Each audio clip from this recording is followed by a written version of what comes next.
बाहर निकालो माँ के गर्भ से।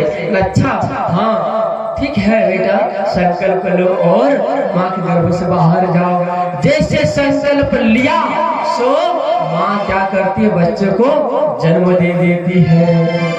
जैसे बच्चे का जन्म होता है तो माँ के नाभि से बच्चे के नाभि में एक नाल जुड़ा हुआ रहता है ना। कहा गया है शास्त्रों में कि जब यह नाल कटता है, जब दामिनी काटती है तो उसी समय ब्रह्मा विष्णु और संहार करने की जो देवता है भगवान महेश्वर, जिसको शंकर कहते हैं, तो तीनों भगवान उस समय कहाँ रहते हैं, नाभि काटने समय हॉस्पिटल में। और कितने दिन ये बच्चा जिएगा, कितना इनकी आयु है, वो उनके भाग्य में लिख देता है। कौन?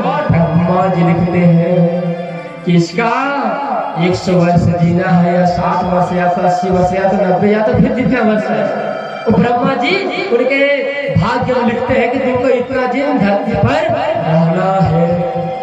जैसे भगवान ब्रह्मा ने लिखा कि देखो तुमको इतना दिन जिंदगी में रहना है दुनिया में, तुरंत विष्णु जी प्रकट हो जाते हैं। विष्णु जी कहते हैं देखो ब्रह्मदेव आप तो मेरे पुत्र हो, लेकिन आपका सबसे पहला कार्य यही से ये हो रहा है क्योंकि आप सृष्टि की रचना करने वाले हैं, आप सृष्टि को पालन करने वाले हैं, संहार करने वाले हैं, आप मेरे पुत्र हो।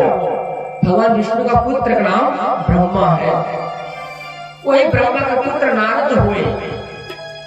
तो उसी प्रकार से जैसे ब्रह्मा ने लिखा कि आपकी आयु इतने वर्ष होने वाला है, तुरंत विष्णु जी प्रकट हुए। विष्णु जी ने कहा देखो बेटा, जन्म लेने से कुछ नहीं होता है, पालन भी करना पड़ता है। जब तक पैसा नहीं होगा तो काम भी क्या होगा, क्या बिना पैसा का कुछ नहीं होता है।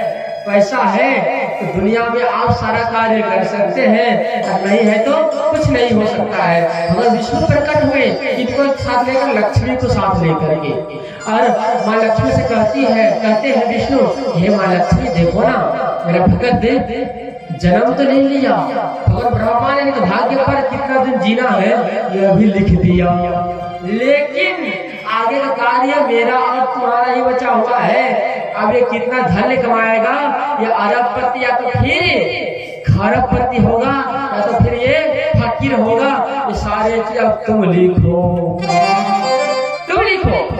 माँ लक्ष्मी कहती देखो पतिदेव, जहाँ आप है वहाँ हम हैं, तो हम तो लिख सकते नहीं है। एक काम कीजिए, इनका भाग्य आप लिखिए, ये दुनिया में कितना धन कमाना है।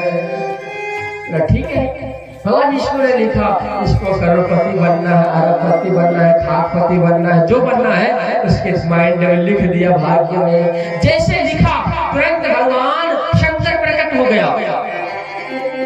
और देखो मनुष्य जन्म ले ले, यदि व्यक्ति मरे नहीं तो ये दुनिया का सर्वनाश हो जाएगा।